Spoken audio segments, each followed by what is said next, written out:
बहुत समय पहले की बात है। एक छोटे से गांव में चतुर्मोची नाम का एक आदमी रहता था। वह बहुत ही मेहनती और बुद्धिमान था। उसका काम करने का तरीका बहुत ही अद्भुत था। उसके हाथों के बने जूते बहुत चमकदार और मजबूत होते थे, जिन्हें लोग बहुत पसंद करते थे।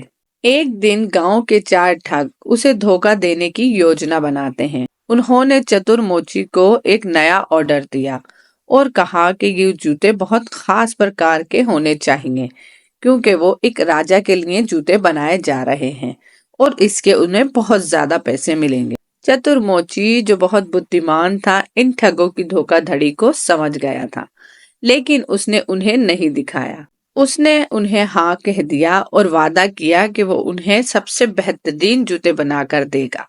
चतुर्मोची ने जूतों का काम शुरू कर दिया, लेकिन वो ध्यान से काम कर रहा था। उसने जूतों में चुपके से छोटे छोटे सिक्के और लोहे के टुकड़े भर दिए, जिससे जूता बहुत अधिक मोटे और भारी लगने लगे। जैसे ही जूते तैयार हो गए, ठग चतुर्मोची के पास आए और उनसे जूते लिए और उन्हें नकली पैसे देके चले गए। चतुर्मोची जानता था कि ठग उसके साथ ऐसा ही करेंगे। जब ठग जूते पहनने लगे, उन्हें बहुत ही अजीब और बोझल लगा। जूते बहुत ही भारी थे और उन्हें चलने की कठिनाई हो रही थी।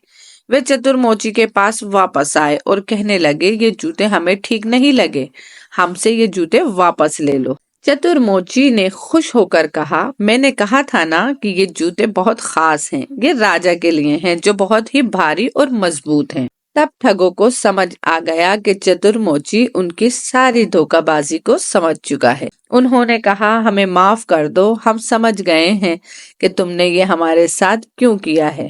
ठग मोची से माफी मांग के वहां से चले गए। चतुर्मोची को गांव के लोगों ने सराहा और उनकी चालाकी की तारीफ की। उन्होंने उसे बड़ा सम्मान दिया। चतुर्मोची ने सिखाया कि मेहनत और बुद्धिमानता हमेशा सफलता का मार्ग होते हैं।